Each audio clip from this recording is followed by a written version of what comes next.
बिस्मिल्लाहिर्रहमानिर्रहीम। अस्सलाम वालेकुम। उम्मीद करती हूँ सब अपनी ईमान के साथ खैरियत से होंगे। आज हम बहुत ही मज़ेदार सी दही फुल्कियाँ बनाएंगे, जिसके लिए मैंने 1 केजी दही लिया है और हाफ़ टेबल स्पून इसमें नमक ऐड किया है। अब हम इसको अच्छी तरह से ब्लेंड करेंगे। हम इसको इतना ब्लेंड करेंगे कि इसकी जो सारी फुटकियाँ हैं वो ख़त्म हो जाएँ और देखने में भी फिर हमें ये क्रीम की जैसा स्मूथ सा नज़र आना चाहिए। दही को कभी भी आप ब्लेंड ना करें, वो फिर बिल्कुल लस्सी बन जाती है। और ना ही कपड़े में डाल के छानें। कोशिश करें कि आप उसको ऐसे ही हैंड बीटर से बीट कर लें और ये बहुत ही ज़बरदस्त सी दही फुल्कियाँ बनेंगी। आप ज़रूर इन दही फुल्कियों को ट्राई कीजिएगा।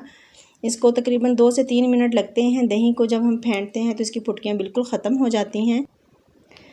देखें, दही की फुटकियाँ बिल्कुल ख़त्म हो चुकी हैं। अब हम इसमें 200 ग्राम पकौड़ियाँ ली हैं, उनको भिगोया हुआ था। इनको अच्छी तरह से निचोड़ कर दही में ऐड करेंगे और इसको अच्छी तरह से मिक्स करेंगे। यहाँ पर आप प्याज, टमाटर जो भी आपको पसंद हो वो ऐड कर लें।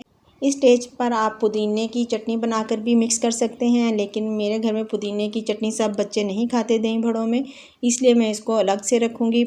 फुल्कियाँ अच्छी तरह से मिक्स हो चुकी हैं दही में और चम्मच की मदद से हम इसको थोड़ा सा ऊपर से बराबर कर लेंगे। और यहाँ पर मैंने एक प्याज काटा है बारीक बारीक और इसको नमक लगाकर नहीं वॉश किया, बिल्कुल ठंडे पानी में, यख ठंडे पानी में बारीक बारीक प्याज काट कर रखा था। अब हम उसको निचोड़ कर वो साइडों पे ऐड करेंगे कि अगर किसी को सलाद चाहिए हो तो वो खा सकता है, अगर ना चाहिए हो तो वो अलग से दही फुल्कियाँ बीच में से निकाल ले।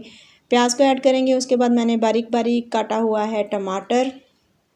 हम उस टमाटर को भी अच्छी तरह से प्याज के साथ साथ लगाएंगे और ये बहुत ही ज़बरदस्त सी दही फुल्कियाँ बनकर तैयार हो जाएंगी।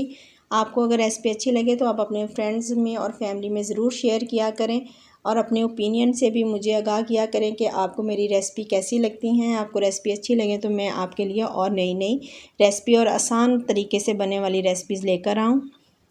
यहाँ पर मैंने धनिया और पुदीने की चटनी बनाई हुई है और ये मैंने ज़्यादा पतली नहीं की, मैंने इसको सेंटर में रखा है। जिसको पसंद हो वो बीच में मिक्स कर ले, अदरवाइज़ वो ऐसे ही खा ले। और ये बहुत ही ज़बरदस्त सी दही फुल्कियाँ बनकर तैयार है। ये आप इसमें चाट मसाला भी ऐड कर सकते हैं, सेपरेट भी रख लें और जिसको पसंद हो वो बीच में ऐड कर लें। और ये फ़ाइनल लुक है हमारी दही फुल्कियों की, और दही पकौड़ियाँ भी कहते हैं इसको। आपको रेसिपी अच्छी लगे तो मुझे अपनी ओपिनियन से ज़रूर आगाह कीजिएगा और अपनी दुआ में याद रखिएगा। जज़ाकल्लाहु खैरन कसीरा।